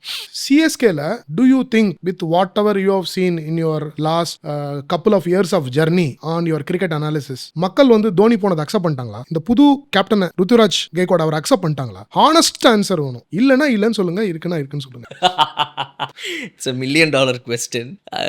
Just be frank. Nobody can accept it. Accept பண்ண முடியல. Nobody can accept. யாருனாலையுமே ஒத்துக்க முடியாது. என்னாலையுமே ஒத்துக்க முடியல. தோனி இல்லாத ஒரு இடத்த நீங்க வந்து நினைச்சு கூட பார்க்க முடியாது. இந்தியன் கிரிக்கெட்ல அட்லீஸ்ட் வந்து எப்படியோ அதுக்கு வந்து அட்லீஸ்ட் இந்தியன் கிரிக்கெட்லேயே அவருடைய ஆப்சன்ஸ் ஏன் மக்கள் பெருசாக ஃபீல் பண்ண முடியாமல் போச்சு அப்படின்னா அது காரணம் அவர் ஐபிஎல் சைடில் விளையாடிட்டு இருக்காருங்கும் போது சரி ஓகே அந்த 2 மாதம் அவரை பார்க்குறோன்னு மிச்சம் 10 மாதம் அட்ஜஸ்ட் பண்ணிக்கிட்டாங்க. இப்போ 12 மாதமும் இருக்க மாட்டாருன்னு தெரிஞ்சா it's a huge loss for the audience. இது கலெக்டிவ் ஒபினியன் ஆஃப் ஆடியன்ஸ். நீங்க அனலைஸ் பண்ணதுல. Okay, so in a scale I believe so. Okay, now let me get into Tamil Nadu cricket. Ashwin retired, okay, and then we have Washington Sundar, right? And after Washington Sundar ஒரு சில talent கண்ணுக்கு தெரியுறாங்க, ஆனா பெரிய list என்னால போட முடியல. இவ்வளோ பேர் இருக்காங்க.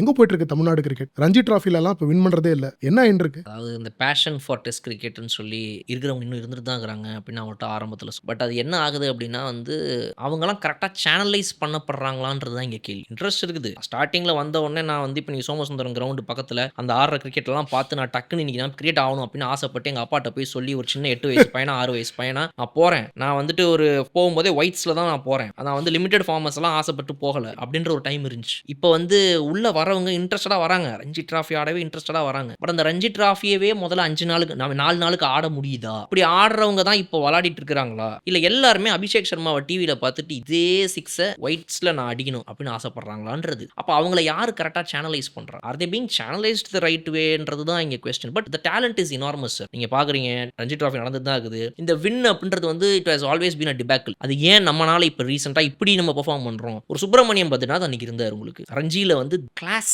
அவரை நீங்கள் இந்தியன் டெஸ்ட் டீமில் உள்ள கொண்டு வந்ததுக்கப்புறமா அவருடைய பிளேஸ்மெண்ட்ஸ் that I agree. அதெல்லாம் செகண்டரி. பட் ரஞ்சி டிராஃபியில் he was a class apart. அந்த மாதிரி நிறைய பிளேயர் ஸ்டேட் டு ஸ்டேட் இருக்காங்க பாலா. இருக்காங்க. இப்போ 2025க்கு 2026க்கு பேசிட்டு இருக்கும்போது ஒரு சுப்பிரமணியம் பத்ரிநாத் உங்ககிட்ட இருக்கிறாரான்றது தான் பெஸ்ட். ஸோ அப்போ டேலண்டடா இருக்கிறவங்க வராங்க.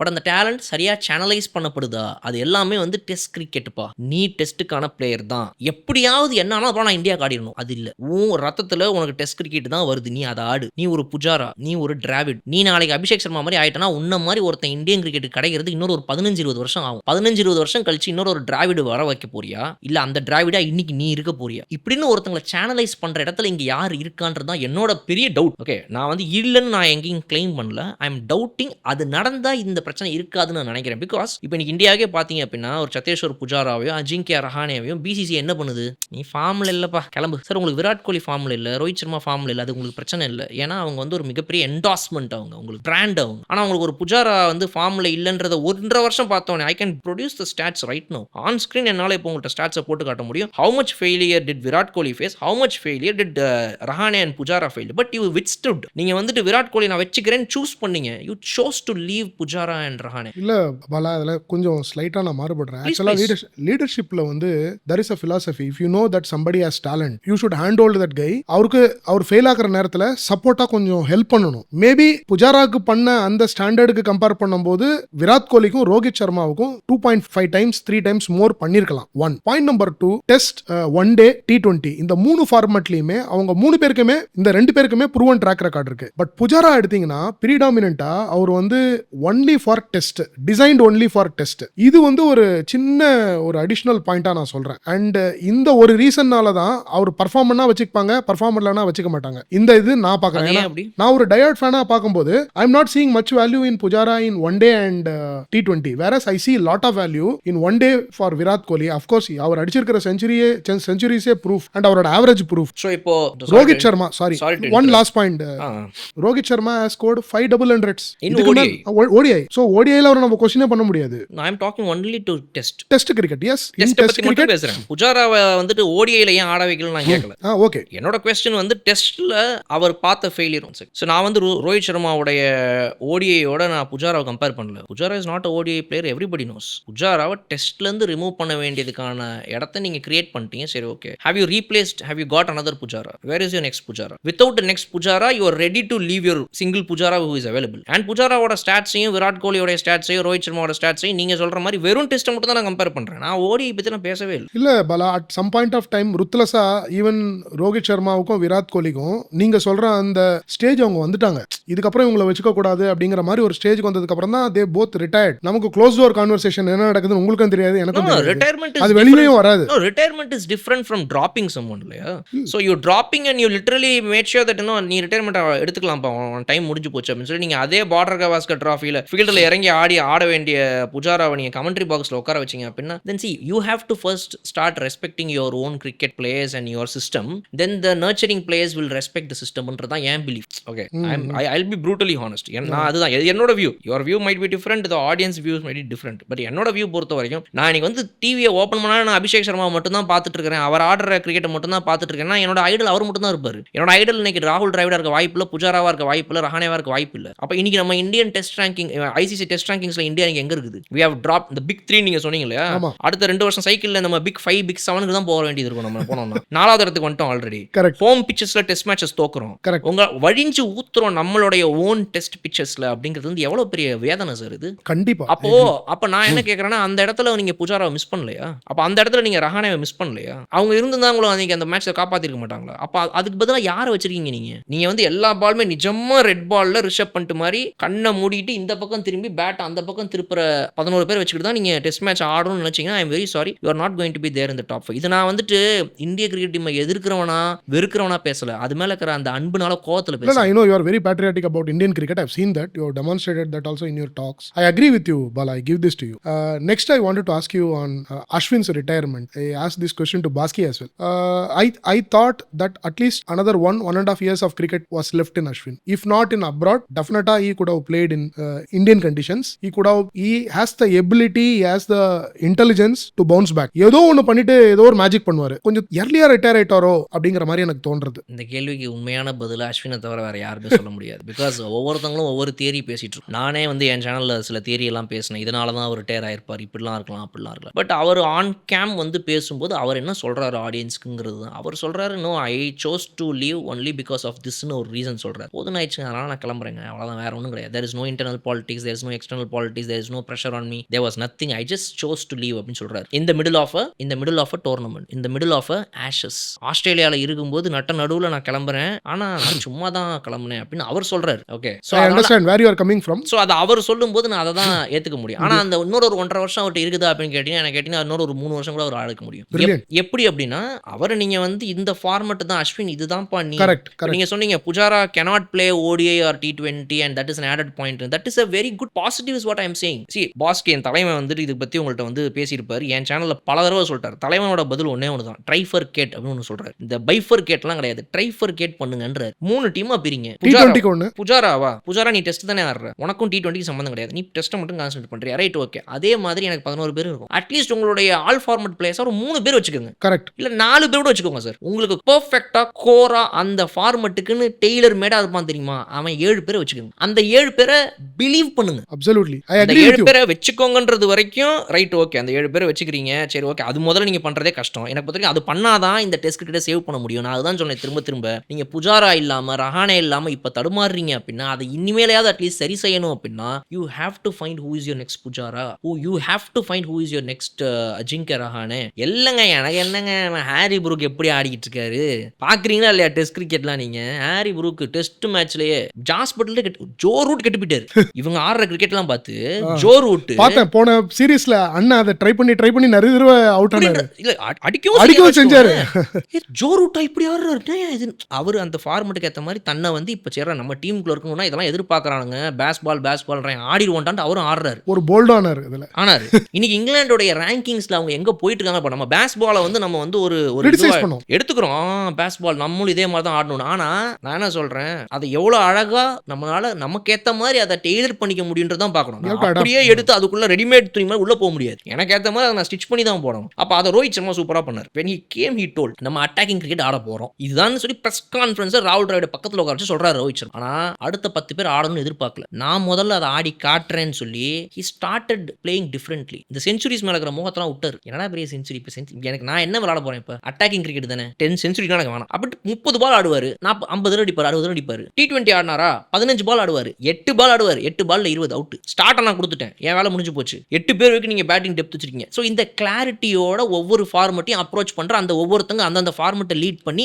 அதுக்கு ஒவ்வொரு கேப்டன் இருந்தாங்க அப்படின்னா எல்லா ஃபார்மெட்லயும் நம்ம தான் நம்பர் 1ல இருப்போம். சின்ன எங்கேயாவது ஒரு சர்க்கிள் வரும், அதை நம்ம சரி பண்ணிக்கலாம். நீங்க கௌதம் கம்பீர் தான் எனக்கு வந்து டெஸ்ட்டுக்கும் கோச் அப்படின்னா, டெஸ்ட்ல முதல்ல அவர் பேட்டிங் எப்படி ஆடிட்டு இருந்தாரு, அவர் கேப்டன்சி வந்து எப்படி இருக்கும், எப்பயாவது அந்த மேட்ச் நடுவில் கொடுத்தாங்கன்னா, இல்ல வந்து அவர் ஒரு ஃபீல்டு செட்டப்ல இருந்து ஆரம்பிச்சு நீங்க 2011-12 நினைக்கிறேன், I watched a match where Gautam Gambhir was given a captaincy for some time. அதெல்லாம் பாத்தீங்கன்னா அவரோட ஃபீல்டு செட்டப்பே ஜோக்கா இருக்கும். நீங்க அவர் இன்னைக்கு டெஸ்ட்டுக்கு உங்களுக்கு கோச்சா போட்டுருக்கீங்க. ஐபிஎல்ல கேகேஆர் கோச் பண்ண ஒருத்தர், என்னப்பா கேகேஆர் கப்படிக்க வச்சிட்டேன், 10 வருஷ கனவு கேகேஆர் இருக்கு, இங்க வாணி உனக்கு ஏதாவது கொடுத்தாவணுமே, எதை கொடுக்கறதுன்னு தெரியல, இந்த T20 கேப்டன்சி இது பத்தாதா உனக்கு, இந்த ODI கேப், ஐயோ கோச் சாரி, இந்த T20 கோச் பத்தலையா, இந்த ODI டெஸ்ட் எல்லாத்துக்கும் நீ தான் கோச் வா அப்படின்னா இது என்ன சார்? இது மக்கள் கோச்சிக்கிறாங்களே இப்போ. அப்போ நீங்க அந்த ஃபார்மெட்டுக்கு ஒரு மரியாதை கொடுங்க. அந்த ஃபார்மெட்டை BCCI மதிக்க ஆரம்பிச்சிச்சுன்னா BCCI சொல்றதை அப்படியே கேட்டு ட்ரெயின் ஆகிற யங்ஸ்டர்ஸ் அதை மதிப்பாங்க, அந்த ஃபார்மெட்டுக்குள்ள வருவாங்க, அவங்களுக்கு ஒரு கிளாரிட்டி இருக்கும். They will be channelised. இதை தான் நான் ஒரு 5 நிமிஷம் முன்னாடி சொன்னேன். They will be channelised. அவங்க பார்க்கும்போது ஓ இந்த புஜாரா செம்மையா ஆடுறான்பா, என்னதான் பல பேர் இப்படி ஆடினாலும் அவனை மாதிரி ஒருத்தன் டெஸ்ட்டுக்கு தேவைப்படுது போல, நம்ம தாண்டா அங்கே ஆகணும்னு. அப்போ எப்போ சார் அவனுக்கு ஒரு புஷ் வரும்? பார்க்குறவனா டே என்னடா அது IPL தான் நடக்குது, அதுதான்டா மாசு, நீ என்னடா இப்படி ஆடிட்டு இருக்கிற லூசு, உன அப்போ இந்தியன் கிரிக்கெட் எடுக்கவே மாட்டானுங்க அப்படியேடா சொல்ற, என்னடா சொல்ற, ரெட் பால் டொக்குக்குலாம் வேலையே ஆகாது, இறங்கி அடிக்க ஆரம்பிக்கணும் அப்படின்னு ப்ராக்டிஸ் பண்ணும்போது ஒருத்தன் அவனை சொன்னான்னா, ஒருத்தன் இல்லை 100 பேர் சொல்லுவாங்க ட்ரைனிங்ல வந்து, என்னடா அவன் கோச் சொல்றது கேட்டு இப்படி ஆடிட்டு இருக்க, இப்படிலாம் வேலையே ஆகாது, இப்படிதான் வேலைக்கு ஆகும் இப்போன்னு சொன்னா அவன் எப்படி நச்சரான்? So they have to be channelised. அதுக்கு காரணம் முதல்ல BCCI அதுக்கான ஸ்டெப் எடுக்கும். Okay, if I give you an option, ஒரு 4 பேர் சொல்றேன், இவங்களை 20 வயசு எங்கராக்கி இன்னைக்கு பேக் டு கிரிக்கெட் கொண்டு வரணும்னா எந்த பிளேயர் அப்படின்னு சொல்லிட்டு நீங்க சொல்லணும், ஒருத்தரை தான் சூஸ் பண்ணணும். ஓகே, நம்பர் 1 வந்து MS Dhoni, number 2 Sachin Tendulkar, number 3 Sourav Ganguly, number 4 Virender Sehwag. நான் வந்து மற்ற 3 ஆப்ஷனையும் கேட்க விரும்பல. ஃபர்ஸ்ட் ஒரு ஆப்ஷன் சொன்னீங்க MS தோனியில், அதை வச்சு போயிரு. எதனால CSK-நாலயா? அப்படிலாம் கிடையாது. He's a vision, he's visionary. அவரை பத்தி ஒரு தனி எபிசோட நம்ம பேசலாம். நீங்க ஒரு 100 எபிசோடு பேசுவீங்க, நான் ஒரு 100 எபிசோடு பேசுவேன். நம்ம எல்லாருக்கும் தெரியும் அவரை பத்தி லீடர்ஷிப் குவாலிட்டிஸ். அதாவது தலைவன் அப்படின்ற ஒருத்தன் வந்து 100 வருஷத்துக்கு ஒரு தடவை கிடைப்பான்னு சொல்லுவாங்க. Correct. அதுக்கப்புறம் 100 வருஷம் கழிச்சு தான் திரும்ப வந்து அந்த அந்த அந்த சாம்ராஜ்யத்துக்கு ஒரு தலைவன் கிடைப்பான். அதுக்கு நடுவில் வரவன் எல்லாம் பார்த்தீங்க அப்படின்னா வந்துட்டு அந்த சாம்ராஜ்யத்தில் மிகப்பெரிய தலைவனாக இருக்க முடியாது. ஏதோ அந்த வண்டியை ஓட்டி அந்த அரசவை அப்படியே கொண்டு போயிட்டே இருப்பாங்க. திரும்ப 100 வருஷம் கழிச்சு தான் அவனோட ஒரு வாரிசு வருவான். அவன் தான் திரும்ப எடுத்துருவான். அந்த மாதிரி தோனி மாதிரி ஒரு கேப்டன் விஷனரி ஃபியூச்சரிஸ்டிக்காக யோசிச்சது பல விஷயங்கள்ல. அவரை மாதிரி ஒரு நபர் வந்து கிடையாது. அந்த அவரை பற்றி தனியாக ஒரு கேள்வி வச்சிருக்கீங்க அப்படின்னா நான் அதை பற்றி பேசும்போது அவரை பற்றி ஒரு 2 நிமிஷம் பேசிக்கிறேன். இல்லை அப்படின்னா நான் இப்போவே பேசிடுறேன் அவருக்கு. சொல்லுங்க. ஏன்னா அவரை பற்றி பேசாமல் ஒரு கிரிக்கெட் வீடியோ முடிக்கிறதுன்றது வந்து மிகப்பெரிய குத்தமாக போயிடும். ஓகே. ஸோ எனக்கு ரொம்ப பிடிச்ச ஒரு விஷயம் என்ன அப்படின்னா வந்து தலைவர்கிட்ட வந்துட்டு ஒரு அந்த விஷனரியாக இருக்குதுன்றதை தாண்டி போல்டான ஒரு நபர் அவர். அன்னைக்கு வந்து கேப்டன் அப்படின்னா அவர் இருந்த வரைக்கும் அண்ட் ஈவன் விராட் கோலி ரோஹித் சர்மா இருந்த வரைக்கும் கூட வச்சுக்கலாம் டு அன் எக்ஸ்டென்ட். பட் அவர் அளவுக்கு கிடையாது. கேப்டன் சொன்னா அதான் மேட்டர். அவர் தான் எனக்கு தெரிஞ்சு இதனால உங்க ஆடியன்ஸ் நிறைய பேர் என்னை திட்டலாம் விராட் கோலி ஃபேனா ரோஹித் சர்மா ஃபேனா இருந்தா அது அவங்களுக்கான அஃபென்ஸ் கிடையாது. கிரிக்கெட் சிஸ்டமே அந்த மாதிரி இவால்வ் ஆகுதுங்கிறது ஒரு விஷயம். பட் விராட் கோலி ஆல்சோ நிறைய விஷயங்கள் அப்படி இருந்திருக்காரு. தோனி 100% நான் சொல்லுவேன் என்ன அப்படின்னா கேப்டன்ஸ் கால்னா அது கேப்டன்ஸ் கால் தான். நான் சொன்னா அதுதான். ரவி சாஸ்திரியும் விராட் கோலியும் சேர்ந்து நிறைய டிசிஷன்ஸ் எடுத்திருக்காங்க. ரவி சாஸ்திரியும் விராட் கோலியும் சேர்ந்து நிறைய நல்ல விஷயங்கள் பண்ணியிருக்காங்க. சில கிரிட்டிசிசம்ஸ் வந்துச்சு. ரோஹித் சர்மா அண்ட் ராகுல் டிராவிட் இருக்கும்போது ரோஹித் சர்மா நிறைய விஷயங்கள் அவரே தான் எடுத்தாரு. கால்ஸ் எடுத்தார். அந்த மாதிரி அஸ்வினை திரும்ப கொண்டு வரணுன்ற போல்டு மூவ் எடுத்தார். அந்த மாதிரிலாம் இருக்குது. ஸோ நான் அதெல்லாம் மென்ஷன் பண்ணலங்கிறதுக்காக வந்துட்டு அவங்க நான் குறைவா பேசுறேன் அர்த்தம் கிடையாது. நல்ல பெர்ஸ்பெக்டிவ் நீங்க கொடுத்திருக்கீங்க. அது வந்து ஆடியன்ஸ்க்கான கிளாரிட்டியாக சொல்றேன். உடனே திட்ட ஆரம்பிச்சிருவாங்க. முழுசாவே பார்க்க முடியாது திட்டிடுவாங்க நம்மள. அதுக்காக நான் சொல்றேன். ஏன் தலைவன் அப்படி சொல்றேன் தோனி அப்படி சொல்றேன் அப்படின்னா அன்னைக்கு வந்து கிரிக்கெட் இருந்த காலகட்டம் வந்து இன்னைக்கு வந்து ரேங்கிங்ல ஓடிஐல 1 T20ல 1 டெஸ்ட்ல மட்டும் 2 சரி ஓகே சுப்மன் கில் நீ கேப்டன் பண்ணுப்பா. அன்னைக்கு அப்படி இல்லை. 2007 ஓடிஐ வேர்ல்டு கப்பை இந்தியா தோக்குது. சச்சின் வீட்டிலேருந்து ஆரம்பிச்சு ஒவ்வொரு முக்கிய பிளேயர்ஸோட வீட்லையுமே வந்து உருவ பொம்மைகள் எரிக்கப்படுது, கல் எறியப்படுது. அன்னைக்கு ஒருத்தன் கேப்டன் ஆகிறான். 2007 T20 வேர்ல்டு கப்பை லீட் பண்றாரு. T20னா எப்படிரா இருக்கும் தெரியல, வா போய் பார்ப்போம் அப்படின்னு கூப்பிட்டு போறாரு எல்லாரையுமே. எனக்கு எல்லாமே தெரியும், உனக்கும் எல்லாமே தெரியும், வாடா ஒன்னா சேர்ந்து போலான்லாம் இல்லை. உனக்கு எதுவுமே தெரியாது, எனக்கு எதுவும் தெரியாது, நான் கூப்பிட்டு போறேன் நீ வா அப்படின்னு கூப்பிட்டு போறாரு. அந்த T20 வேர்ல்டு கப்பை ஜெயிச்சு கொடுக்குறாரு. லக்குன்னு சொல்லலாம். ஜோயிந்தர் சர்மா அந்த பால்லாம் இன்னொரு பால் கேவலமா போட்டிருந்தா 6 போயிருந்துருக்கும்டா, தோத்துருப்போண்டான்னு சொல்லலாம். ஆனா அது எதுவுமே நடக்கலையே. ஒவ்வொரு ICC we have to give it to him. அவர் வந்து அவருடைய லீடர்ஷிப்ல தான் அது கண்டிப்பா ஜெயிச்சது. எல்லாம் மெயின் பயங்கரமா மோட்டிவேட் பண்ணி எல்லாரையும் கொண்டு வந்தாரு. ஒவ்வொரு இட் இஸ் நாட் a flukeங்கறத 2011ல ப்ரூவ் பண்ணாரு. சோ ஒவ்வொரு ஐசிசி டிராஃபியை ஸ்பேன் ஆஃப் 2-3 வருஷம் கேப்ல திரும்ப அடிக்கிறார். 2007ல T20 வேர்ல்டு கப் அடிக்கிறார். 2011ல ஓடிஐ வேர்ல்டு கப் அடிக்கிறார். 2013ல சாம்பியன்ஸ் டிராஃபி அடிக்கிறார். மூணுத்துக்கும் நடுவுல 2010லயே திரும்ப இந்தியாவுக்கு வந்துட்டு டெஸ்ட் சாம்பியன்ஷிப் மேஸ கையில கொடுக்குறாரு. டெஸ்ட்ல நம்ம இவ்வளவு சாம்பியன்ஷிப் மேஸெல்லாம் கையில எடுப்போம் நினைச்சுட்டு பார்த்துக்க முடியாது. கண்டிப்பா அவரோட பீரியட்லயுமே அவரோட கேப்டன்சிலுமே பல லாஸுகளை பார்த்துருக்கிறோம். அதே சமயத்துல இந்த வெற்றி லாஸ்ங்கிறதெல்லாம் விஷயமே கிடையாதுடா. how we command the team and how we take the team forward as a visionary team. அதுதான். win or loss doesn't matter, how you lose, the process matters அப்படின்னு முதல்ல நம்ம இந்தியன் கிரிக்கெட் டீமுக்கு சொல்லி கொடுத்த ஒரு லீடர் மகேந்திர சிங் தோனி. சூப்பர். பிசிசி எனக்கு என்ன வேணா பிரஷர் போடட்டும், அதை நான் ஹேண்டில் பண்ணிக்கிறேன். அடுத்த 10 வருஷத்துக்கு சரி ஓகே ரொம்ப கூட வேணும், அடுத்த 10 மாசத்துக்கு உன்னை நான் தொந்தரவே பண்ண மாட்டேன். நீ தான் என் ஓப்பனர், நீ தான் என் ஒன் டவுன், நீ தான் என் நம்பர் 4, நீ தான் என்னுடைய ஸ்பின்னர், நீ தான் என் ஃபாஸ்ட் பவுலர், உன்னை பிசிசியே தூக்க முடியாது. இந்த அஷூரன்ஸ் இதை நான் கொடுக்குறேன், நீ ஆடுறான். இதை கடைசியா அவருக்கு அப்புறம் எத்தனை கேப்டன் பண்ணாங்க, எத்தனை கேப்டன் பண்ண முடியும் இனிமேல் ஃபியூச்சர்ல. ஓகே விராட் கோலி பண்ணியிருக்கலாம், யுஸ்வேந்திர சஹாலை கொண்டு வந்தாரு, அவர் ஒரு டீமை ஃபார்ம் பண்ணாரு. தோனி ஃபார்ம் பண்ண டீம் என்ன, நான் ஒரு டீமை ஃபார்ம் பண்றேன்டா, நீ ஃபார்ம் பண்ணாரு. ரோஹித் சர்மா அதையே பண்ணாரு. ஆனா அவங்க எல்லாருமே கேரி ஃபார்வர்ட் பண்ணாங்க.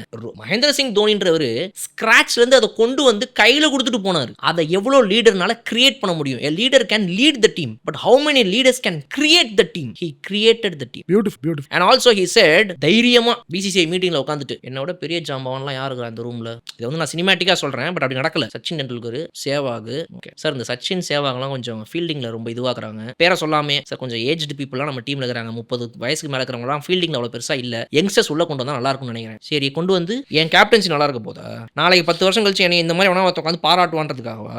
2011ல ஓடிஐ வேர்ல்டு கப் நான் ஜெயிச்சு கொடுக்கணும்னு ஆசைப்படுறேன் சார். இந்தியா ஜெயிக்கணும்னு நினைக்கிறேன் சார். 1983க்கு அப்புறம் ஓடிஐ வேர்ல்டு கப் ஜெயிக்கல. இன்னும் எத்தனை வருஷம் நான் கேப்டனா இருப்பேன்னு தெரியல. ஆனா 2011ல நான் தானே கேப்டனு, அதை நான் ஜெயிச்சு கொடுத்துறேன் சார். நான் கேட்கறத மட்டும் எனக்கு கொடுங்களேன், நான் கேட்கறது தான் எனக்கு வேணும், கேட்கறது எனக்கு கொடுங்களேன்னு கேட்குற கேப்டனுக்கும் எனக்கு இதுதான் வேணும், இதை கொடுத்தா நான் ஜெயிச்சு கொடுக்குறேன் அப்படின்னு சொல்ற கேப்டனுக்கும் தான் அந்த லீடர்ஷிப் டிஃபரன்ஸ் இருக்கு. லீடிங்ன்றதை தாண்டி கிரியேட்டிங் டிஃபரன்ஸ் இருக்கு. எவ்வளவு பேர்னாலும் சொல்லிக்க முடியும். நானும் நீங்களும் இருந்தா சச்சின் வந்து ஃபீல்டிங் நல்லா பண்ணல, சேவாக் ஃபீல்டிங் நல்லா பண்ணணும்னு சொல்றதுக்குள்ளே நம்ம அவள் தான் பயந்து மயக்கச்சு கீழே வந்துருவோம். we have to give the credit to Krishnamachari Srikkanth also. ஏன்னா அவர் வந்து இவருடைய டிமாண்ட்ஸ் எல்லாத்தையுமே இவர் அந்த ஒருத்தர் விஷனரியா இருக்கிறதுக்கும் ஒரு விஷனரி இவர் அப்படிங்கறத ஐடென்டிஃபை பண்ணி அவரை yes I have seen that quality in you அவரை குரூம் பண்ற அப்படி ஒரு செலக்டர் அவருக்கு மாட்டினாரு. இதே டைம்ல வேற இன்னொரு இன்னொரு செலக்டர் இருந்திருந்தாங்கன்னா அதே கால் எடுத்திருப்பாங்களா, இல்லை தோனி டிமோட்டிவேட் ஆகி இதெல்லாம் நமக்கு வேலைக்காகாது, நீங்கள் யார் வேணா விளையாடுங்கப்பா நான் கீப்பிங் பண்ணுறேன்னு கூட போயிருக்கலாம். So we have to give some amount of credit to Krishnamachari Srikkanth also because he has done a fabulous job as a selector. Bala, உங்ககிட்ட ஒரு பர்சனல் கொஸ்டின் கேட்கணும். நீங்கள் ஒரு லா காலேஜ் கிராஜுவேட், நீங்கள் எப்படி இந்த கிரிக்கெட் மேலே உங்களுக்கு மோகம் வந்து how did you move from there? நீங்கள் இதுக்கு முன்னாடி பிஹைண்ட் வுட்ஸில் இருந்திருக்கீங்க, நான் பார்த்துருக்கேன் உங்களை. அங்கேருந்து you travelled, you have started your own company, you are now driving 3 different fields, cricket, politics and media. How did this journey start? நான் வந்துட்டு வாழ்க்கையில் ரொம்ப பெருசாலாம் இன்னும் சாதிக்கல. அதனால நான் வந்து ரொம்ப நீண்ட நெடும் பதில் சொல்றதுக்கு இதில் ஆக்சுவலாக எனக்கு இது இல்லை. கிரிக்கெட்டை பற்றி பேசும்போது அடுத்தவங்களை பற்றி பேசினேன், பெருசாக சொன்னேன். என்னை பற்றி சொல்லணும்னா ரொம்ப சின்னது தான். சொல்லுங்க சார், பரவாயில்ல. ஸோ நான் வந்துட்டு லா படித்தேன், சாஸ்திரா யூனிவர்சிட்டி தஞ்சாவூரில் லா படித்தேன். அது வந்துட்டு எங்கள் வீட்டில் ஏமாற்றி படிக்க வச்சிட்டாங்க. விஸ்காம் படிக்கணும்னு ஆசைப்பட்டேன். எனக்கு சினிமாவில் போகணும், டைரக்ஷன் பண்ணணும், ஆக்டிங் பண்ணணும், இது 2 தான் இன்ட்ரெஸ்ட் எனக்கு. அப்படி இருந்த ஒரு பையனை விஸ்காம் படிக்க விடாமல் எங்கள் வீட்டில் வந்து கடத்தி கொண்டு போய் லா யூனிவர்சிட்டி சேர்த்து விட்டாங்க. இதப்பா 3 வருஷம் கழிச்சு, இல்லை அப்படி கூட சொல்ல எங்கள் வீட்டில், இது இப்படி திரும்ப போகலாம் முடியாது. எங்கள் வீட்டில் என்ன சொன்னாங்கன்னா, இந்த லா மட்டும் முடிச்சிடு, விஸ்காம்லாம் போனால் வந்துட்டு இதாகி போயிடுவேன், கெட்டு போயிடுவேன், அதனால் வந்து நீ லா முடிச்சதுக்கப்புறம் நீ பண்ணுனாங்க. நான் 12th முடிச்சுட்டு என்னடா இப்படி சொல்கிறாங்களே, சரி இவங்க சொன்னால் கரெக்டாக தான் இருக்கும். ஒரு 3rd இயர் 4th இயர் வந்ததுக்கப்புறம் தான் எனக்கு புரியுது, ஐயோ நம்ம வீட்டில் அப்படி ஏமாத்திட்டானுங்களா, இதை படிச்சு முடிக்கும் போது 23 24 ஆயிரும், அதுக்கப்புறம் எப்படி நம்ம விஸ்காம் திரும்ப யூஜி படிக்க முடியும், 3 வருஷம் திரும்ப விஸ்காமா, அப்போ அதை முடிக்கும் போது 27 ஆயிரம். MBBS நான் லேட்டாக படிச்சுட்டு இருப்பேன் இன்னும். ஐயோ அப்படி எங்கள் அம்மாட்ட போய் கேட்குறேன், இப்போ அப்படி ஏமாத்திட்டீங்களாமா, அதுவே உனக்கு இப்போ தான் தெரியுதா அப்படின்னாங்க அம்மா. ஏமாற்றி நான் படிக்க வச்சிட்டாங்க. ஆனால் முடிச்சோன்னு நான் சொல்லிட்டேன், நான் வந்து 4th இயர் டைம்லேயே வந்து இந்த சினிமாலாம் இன்ட்ரெஸ்ட் இருக்க சொல்லி ஃப்ரெண்ட்ஸுங்களோட சேர்ந்து ஒரு சின்ன ஒரு என்ன சொல்கிறது பைலட் ஃபிலிம் ஒன்று பண்ணோம். அப்போ 5th இயர் முடிக்கும்போது எங்கள் அம்மாட்ட சொல்லிட்டேன், ஃபைனல் எக்ஸாம்லாம் முடிச்சாச்சு, சரிம்மா ஓகேம்மா நான் சென்னைக்கு போகிறேன். எது சென்னைக்கு போறியா அப்படின்னா, ஆமாம்மா சென்னைக்கு போகணும், சினிமாலாம் போகணும், நீங்கள் தானே காலேஜ்லாம் முடிச்சுட்டு அப்புறம் என்ன பண்ணிக்கொண்டீங்க. ஐயோ என்ன தான் மறக்கல போல இருக்கேன் இவன், ஒன்று என்ன பண்ணுறது. எங்கள் அம்மா என்ன கரெக்ட் பண்ண பார்த்தாங்க. ஒரு 7-8 மாதம் சண்டை போட்டு வேலைக்கே போகாமல் ஒரு 3 மாதம் வீட்டிலே இருந்தேன். ஒன்றுமே பண்ண மாட்டேன், எந்திரிப்பேன், ப்ளே ஸ்டேஷன் ஆடுவேன், வீட்டிலே உட்காந்துருப்பேன், சாட மாட்டேன். கரெக்டாக நைட்டு அவங்க தூங்க போவாங்க 10 மணிக்கு, நான் 10 மணி தான் எந்திரிப்பேன். ஏஞ்சி அப்படியே வந்து தோசை சுட்டு சாப்பிட்டு போயிட்டு கேம் ஆடுவேன், நைட்டெல்லாம் முடிச்சிருப்பேன். திரும்ப அவங்க காலையில் எந்திரிப்பாங்க பாங்க 6 மணிக்கு, கண்டுக்காமல் 6லேருந்து 11 மணி வரைக்கும் US டைமிங்க்கு வாழ்ந்துட்டு இருந்தேன் அந்த டைமில். கரெக்டாக நைட்டு 10-11 மணிக்கு, காலையில் 10-11 மணிக்கு லஞ்ச் சாப்பிட்டு தூங்க போயிடும். இவங்க முடிச்சிருக்கும் போது நான் தூங்குறது, இவங்க தூங்கும்போது நான் முடிச்சிருக்குதுன்னு சொல்லிட்டு இந்த மாதிரிலாம் பண்ணி பார்த்தேன். 3 மாதம் பண்ணி வேலைக்கு ஆகல, கடைசியில் நான் தான் கிவ் அப் பண்ணுற மாதிரி ஆயிடுச்சு. 8 மாதம் கடைசியில் என்ன பண்ணிட்டாங்கன்னா ப்ராக்டிஸ் பண்ண அனுப்பிட்டாங்க. லீகல் ப்ராக்டிஸ் பண்ணேன் திருச்சியில் கோர்ட்டில் போயிட்டு. என் ஆஃபீஸில் பார்த்தீங்கன்னா என்ன சேர்த்து 12 ஜூனியர். ஓ மை காட், அவ்வளோ பெரிய சீனியர் லாயர் அவர் சிவில்ல. அவங்க ஆஃபீஸில் இடம் கிடைக்கிறதுக்கு தவம் கிடக்கணும். எங்கள் அப்பாவோடைய இன்ஃப்ளூயன்ஸில் ஏதோ ஒன்று போயிட்டு சேர்த்து விட்டாங்க. அங்கே போய் பார்த்தா கோர்ட்டில் ஜட்ஜு வந்து உட்கார்றாரு. நான் அப்புறம் அந்த கவுன்லாம் போட்டுக்கிட்டு அப்படி கோர்ட்டில் போய் உட்காந்துட்டு இருப்பேன். ஜட்ஜு வந்துட்டு இருப்பாரு. என்ன ஆயிடுச்சு அப்படின்னா, நான் பாட்டுக்கு உட்காந்து ஃபோனில் என்ன பண்ணுறேன், என் ஆஃபீஸ் என்னோட ஒரு டீம் இருக்குதுல்ல, அந்த டீமில் இருக்கிறவங்க எல்லாம் வந்து வீடியோஸ் பண்ணிருக்காங்க. சென்னையில் ஒரு சேனல் ஆரம்பிச்சு அவங்க வந்துட்டு நீ பண்ணு, ட்ரிச்சிலேருந்து எடுத்து அனுப்பு வீடியோ, நாங்கள் இங்கே எடிட் பண்ணி போட்டுக்கிறோன்றாங்க. என்ன பண்ணுறது அப்படின்னா, பப்ளிக் பைட்ஸ் எடு அப்படின்றாங்க. 2017 பப்ளிக் பைட்ஸா, சரி எடுக்கிறேன் அப்படின்னு சொல்லிட்டு நானும் போயிட்டு என்ன பண்ணுவேன், ட்ரிச்சியில் வீடியோலாம் எடுத்து அங்கேருந்து அனுப்புவேன். அப்புறம் அதை பற்றியே யோசிக்கிறேன் கோர்ட்டில் உட்காந்துட்டு. கோர்ட்டில் எங்கள் ஆஃபீஸ் கட்டு மட்டுமே ஒவ்வொரு கோர்ட்லையும் இவ்வளோ பண்டில் இருக்கும், மூஞ்சியை மறைக்கிற அளவுக்கு இருக்கும். அதுவும் எங்கள் ஆஃபீஸ் சீனியர் ஆஃபீஸ்னால எல்லாம் வந்து எங்கிட்ட தான் கட்டு கொடுப்பாங்க. இந்த ஆஃபீஸ் பையன்பா, இவன் சூப்பரான பையன் போல இருந்து என்கிட்ட வந்து கட்டு கொடுப்பாங்க. நான் சரிட்டு வாங்கி வச்சுட்டு உட்காந்துட்டு இருப்பேன். ஜட்ஜு வருவார். ஜட்ஜு வந்துட்டு இருப்பார். நான் பாட்டு உட்காந்து இன்னைக்கு என்ன வீடியோ ஷூட் பண்ணலாம், ஹக் ஆர் ஸ்லாப் அப்படின்னா உட்காந்து எழுதிட்டு இருப்பேன். இப்போ இதெல்லாம் பார்த்தோன்னா எனக்கு புரிஞ்சுது நம்ம யாரை ஏமாத்திட்டு இருக்கோம் வாழ்க்கையில். அப்போ நமக்கு என்ன பிடிச்சிருக்கோ அதை பண்ணணும் அப்படின்னு முடிவு பண்ணேன். எங்கள் வீட்டில் போய் சொன்னேன். நான் எங்கள் ஆஃபீஸில் போய் கேட்டேன், சார் ஒரு 5 நாள் லீவ் கொடுங்க எனக்கு, நீ ஆல்ரெடி லீவில் தானேப்பா இருக்கிற அப்படின்னா. என்ன பண்ணுவேன்னா, எங்கள் ஆஃபீஸ் வந்து ஃபர்ஸ்ட் வந்துட்டு ஈவினிங் லீவ் வாங்கினேன். ஈவினிங் மட்டும் நான் வரமாட்டேன் ஆஃபீஸ்க்கு, கோர்ட்டோட கிளம்பிடுவேன் அப்படின்னு சொல்லிட்டு ஈவினிங் ஆனால் ஷூட் பண்ணுவேன். போயிட்டு பப்ளிக் ட்ரிச்சியில் போயிட்டு பப்ளிக் பைட்ஸ் எடுப்பேன். அப்போலாம் வந்துட்டு ஐயா அப்படின்ட்டு ஓடுவாங்க லேடிஸ் எல்லாம். யாருக்குமே அப்போ 2017 இந்த பப்ளிக்ல போய் கேமரா எடுத்தோம், ஐயோ கேமரா எடுத்துட்டு வந்துட்டா என்னங்க அப்படின்ட்டு ஓடிடுவாங்க எல்லாருமே. அவங்கள சமாளிச்சு ஒரு வீடியோ எடுக்கிறதுன்றதே கஷ்டம். இப்படி பண்ணிட்டு இருந்தேன். என்ன பண்ணிட்டு அப்புறம் வந்துட்டு லஞ்சுக்கு அப்புறம் கோர்ட்டுக்கே வர மாட்டேன் சார், லஞ்ச் இப்படியே போனேன். அப்புறம் வந்துட்டு சார் ஒரு 2 days லீவ் ஒன்று, சாட்டர்டே நான் ஆஃபீஸ்க்கு வர மாட்டேன். இப்படியே எனக்கு இதோட இன்வால்மெண்ட்லாம் அதில் போயிடுச்சுன்றது எனக்கு புரிஞ்சுக்கிட்டேன். அப்போ தான் ரியலைஸ் பண்ணி எங்கள் ஆஃபீஸில் லீவ் கேட்டேன். நீ ஆல்ரெடி லீவில் தான் பாருங்கிற அப்படின்னாரு எங்கள் ஆஃபீஸில். சரி சரி இன்னொரு 5 நாள் கொடுங்களேன் மனசு வச்சு அப்படின்னா கொடுத்தாங்க. வீட்டிலே உட்காந்து இப்படியே யோசிச்சுட்டே இருந்தேன். மறுபடியும் ப்ளே ஸ்டேஷன் கைக்கு வருது, விளாடிக்கிட்டே அப்படியே யோசிக்கிறேன். சரி நம்ம யாரை ஏமாத்திட்டு 12 பேர் இருக்கிற ஆஃபீஸில் இருக்கிறதுல அன்டிசர்விங் கேண்டிடேட் நம்ம தான். சூப்பராக பண்ணுவேன், ஒர்க்கு செமையாக பண்ணுவேன் தம்பி, நீ இன்னும் 2 வருஷம் தான் நீ வேற லெவல் அட்வொகேட் ஆயிருவாப்பான்னு எங்கள் ஆஃபீஸ் எல்லாருமே சொன்னாங்க. அதெல்லாம் சூப்பராக பர்ஃபெக்டாக பண்ணுவேன், ப்ரெசென்ட் பண்ணுவேன், கேசஸ் ஜட்ஜு முன்னாடி எல்லாமே பண்ணுவேன். ஆனால் எனக்கு 100% நான் கொடுக்கலன்றது எனக்கு தெரியும். யூ பேசிக்காக உங்களுக்கு உள்ள அந்த ப்ரொஃபஷன் மேலே லவ் இல்லை, but you are doing discharging your duties dutifully. அப்போ எனக்கு என்ன தோணுது அப்படின்னா, நம்ம யாரை ஏமாத்திட்டு இருக்கோம். ஒன்று என்னுடைய சீனியர் ஏமாத்திட்டு இருக்கேன். அவர் வந்து 12 பேரில் ஒரு நல்ல பையன் இவனும் வந்திருக்கான்ப்பான்னு சந்தோஷப்பட்டிருக்காரு. நம்மளை நர்ச்சர் பண்ணி நல்ல அட்வொகேட்டாக கொண்டு வரலாம்னு நினச்சிட்டு இருப்பாரு. அந்த ஆஃபீஸ் ஏமாத்துறோமா, நமக்கு பதிலாக இங்கே ஒருத்தன் வந்து உட்காந்துட்டு இருக்கணும்ல, ஆக்சுவலாக அவன் இடத்த கெடுக்கிறோமா, இல்லை நமக்கு பிடிச்ச விஷயத்த பண்ணாமல் நம்மளே ஏமாத்திட்டு இருக்கோமா. அப்போ இதில் ஏதோ ஒன்று பண்ணுறோம், இல்லை எல்லாத்தையும் பண்ணுறோம் அப்படின்ட்டு முடிவு பண்ணி நேரம் எங்கள் ஆஃபீஸ்க்கு போனேன். சார் நான் நம்ம ஆஃபீஸ் நின்றுலான் இருக்கேன் சார், சென்னைக்கு போகிறேன். எது அப்படின்னாங்க எங்கள் ஆஃபீஸ். லீவுன்னா இன்னொரு 10 நாளாக கூட எடுத்துக்கப்பா அப்படின்னாங்க. இல்லைங்க எனக்கு ஜென்ரலாகவே எனக்கு பெர்மனெண்ட்டாக எனக்கு லீவ் கொடுத்துங்க, நான் கிளம்புறேன் அப்படின்னு சொல்லி எங்கள் அம்மாட்டெல்லாம் சண்டை கிண்ட போட்டு சென்னைக்கு வந்து அதுலேருந்து அப்படியே ஆரம்பிச்சது தான் இந்த யூடியூப். என்ன பண்ணுறது ஏது பண்ணுறதுன்னு தெரியாமல் ஃப்ரெண்ட்ஸ் ஃப்ரெண்ட்ஸுங்களோட சேர்ந்து ஒரு சேனல் ஆரம்பிச்சு பண்ணி அது ரொம்ப பெருசாலாம் ஒன்றும் பெருசாக போகாமல் அதுக்கப்புறம் பிஹைண்ட் வுட்ஸ் எம்ப்ளாயியாக சேர்ந்தேன். நைட்டோட நைட்டாக நாக்ரியில் போயிட்டு டிசைட் பண்ணுறேன் கோவிட் டைமில். என்னடா அது 2 வருஷம் ஆச்சு யூடியூப் சேனல்லேருந்து 10 பைசா காசு வர மாட்டேங்குது, என்னடா பண்ணுறது அப்படின்னு யோசிச்சு நைட்டோட நைட்டாக நாக்ரியில் வந்துட்டு சும்மா அந்த வேர்ட் டாக்குமெண்ட்டில் ஒன்று ரெடி பண்ணுறேன். இதுதான் என்னுடைய இது. இப்போ என் ஆஃபீஸ்க்கு யாராவது அப்ளை பண்ணுவோம் அந்த மாதிரிலாம் ஜாப் லெட்டர் கொடுத்தா வீசிடுவேன் நான், என்ன இது பிடிஎஃப் அப்படின்னு. ஆனால் அன்றைக்கி நான் தான் அப்படி ஒரு பிடிஎஃப் ரெடி பண்ணேன். ஸோ அந்த பிடிஎஃப்ல ரெடி பண்ணி போட்டால் காலையில் ஏஞ்சி பார்க்குறேன் நான் அப்ளைலாம் பண்ணல, நான் சும்மா அக்கௌண்ட்டை கிரியேட் பண்ணி வச்சு தூங்கிட்டேன். அதில் வந்து எனக்கு ஃபோன் வருது அடுத்த நாள் காலையில், பிஹைண்ட் வுட்ஸ்லேருந்து உங்க நாங்கள் பேசுகிறோம். பிஹைண்ட் வுட்ஸா, இது ஒரு பெரிய யூடியூப் சேனல் ஆச்சு, இது என்னது அப்படின்னு கேட்குறேன். என் ஃப்ரெண்ட்ஸ் பிஹைண்ட் வுட்ஸ்ரா அப்படின்றாங்க. என்ன பிஹைண்ட் வுட்ஸ், நமக்கு ஒன்றும் பிரச்சனை. நானும் போய் செக் பண்ணுறேன், பார்த்தா பெரிய சேனல், நிறைய சப்ஸ்கிரைபர் இருக்குது, இவன் எதுக்கு நம்ம கால் பண்ணுறாங்க அப்படின்னு போய் கேட்டால், இல்லைங்க இந்த மாதிரி உங்கள் ப்ரொஃபைல் பார்த்தோம், எங்கள் கிரிக்கெட்டுக்கு கொஞ்சம் வீடியோஸ் பண்ணுறதுக்கு ஆள் தேடிட்டு இருக்கிறோம். என் ப்ரொஃபைல் எதுக்குங்க எடுத்தீங்க அப்படின்னா, இன்டர்வியூவில் சொல்கிறாங்க, இல்லை நீங்கள் கீழே ஹாபீஸில் கிரிக்கெட்னு போட்டிருந்தீங்க, அவங்க இந்த இதெல்லாம் பண்ணுறாங்க, நீங்கள் சொல்கிற டேட்டா சயின்ஸ் மாதிரி, அதில் வந்து இந்த கீவேர்ட்ஸை வச்சு இது ஃபில்டர் ஆகுதுல, அதில் போடும்போது கிரிக்கெட்னு ஏதோ ஃபில்டர் ஆயிருக்குது போல, நம்ம நல்ல நேரம் சேர்ந்து சொல்லிட்டு உள்ளே போய் வீடியோ பண்ண ஆரம்பிச்சேன். அதில் நான் வந்துட்டு 3 மினிட்ஸில் கிரிக்கெட்டை சொல்கிறேன். இன்னைக்கு மேட்ச் நடந்துச்சு, ஐபிஎல் மேட்ச், 3 நிமிஷத்தில் என்ன மேட்ச் நடந்துச்சோ அதை ஃபுல்லுத்தையுமே ஜஸ்ட் இன் 3 மினிட்ஸ் ஃபன்னியாக சொல்கிறேன்னு சொல்லி ஒரு ஷோ சொன்னேன். சரி பண்ணுங்க, நாங்கள் அந்த சேனலில் they were very supportive, they actually help me lot. அவங்க பண்ண அந்த இதில் தான் நான் இன்னைக்கு இந்த இடம் இருக்கிறேன் அப்படின்னா அதுக்கு அந்த சேனல் இருந்த அந்த growth தான். Just in matter of 13 months, super. 13 மாதம் தான் அங்கே ஒர்க் பண்ணேன். ஆனால் அந்த 13 மாதம் எம்ப்ளாயி லைஃப்பில் என்னுடைய growth வந்து எப்படி இருந்துச்சு அப்படின்னா, நான் அந்த ஆஃபீஸ் விட்டு வெளியே வந்ததுக்கு அப்புறமா அந்த வீடியோ எனக்கு பதிலாக கிரிக்கெட் யாராவது பண்ண போடப்ப ஃபுல்லாக கமெண்ட்ஸில் அவர் எங்கன்னு என் பேரை போட்டு கமெண்ட் ஃபுல்லாக ஃப்ளட் ஆயிருச்சு அவங்க சேனல். ஐ நாட் எக்ஸாஜரேட்டிங், இந்த மாதிரி ஆச்சு. அப்போ எல்லாரும் இப்படி சொல்கிறாங்க, இந்த மாதிரி ஆகுது. அந்த புதுசாக வேலைக்கு சேர்ந்த பையன் பக்கத்தில் இருக்கிறவங்க அந்த ஆஃபீஸில் இருக்கிற அந்த எம்ப்ளாயிஸ் நம்பர் அவங்ககிட்ட என் ஃபோனை வாங்கி, பிரதர் நான் இந்த மாதிரி இந்த ஆஃபீஸில் வந்து வாய்ஸ் ஆர்டிஸ்ட்டாக சேர்ந்துருக்கேன் கிரிக்கெட் நியூஸ் படிக்கிறதுக்கு, இதுக்கு முன்னாடி நீங்கள் தான் இந்த இடத்துல இருந்தீங்களாமே, வீடியோவில் ஃபுல்லாக உங்கள் பேரை சொல்லி என்னைய திட்டுறானுங்கன்னு சொல்லிட்டு அங்கே வேலை பார்க்குற எனக்கு ஃபோன் பண்ணுறாரு. நான் சொன்னேன், இல்லைங்க அப்படி தான் பண்ணுவாங்க, நீங்கள் அப்படியே உங்கள் இதை ரெடி பண்ணுங்க. அப்போ நான் I understood, then I have the value. நான் எடுத்த கால் கரெக்ட் தான், நம்ம வெளியே வந்தது கரெக்டான டைமில் தான் வந்திருக்கோம். when we have the demand, நான் வெளியே வந்துட்டேன். என் டிமாண்ட் இது ஆகி சேச்சுரேஷன் லெவல் போனதுக்கப்புறம் ஒரு 4 நிறைய பேர் சொன்னாங்க, you should have worked as an employee in that particular channel for இன்னொரு 2 more 3 more years. நீ வந்து இந்த சன் டிவிக்கு போயிருக்கலாம், என்னவோ ஆயிருக்கலான்றதெல்லாம் எனக்கு வேணாம், எனக்கு என்ன வேணுமோ நான் அதுவும் ஆகணும். ஸோ எனக்கு இந்த எக்ஸ்பீரியன்ஸ் எனக்கு போதும்னு சொல்லி 13 months நான் வெளியே வந்துட்டேன். I came at the peak when I was working as a best employee. அங்கே வந்து நான் போட்ட வீடியோஸ் வந்து மினிமலாக ஒரு கிரிக்கெட் நியூஸ்னா இவ்வளோ தான் போகும்னு இருக்கும், நான் போட்டால் மினிமமாக கிரிக்கெட் நியூஸ் எவ்வளோ வேணா போகுன்ற மாதிரி மாறிச்சு. ஸோ அந்த டிமாண்டோட வெளியே வந்தேன். அதை அப்படியே என் சேனலில் திரும்ப இப்போ பண்ண ஆரம்பிக்கும் போது it started working for me. Fantastic.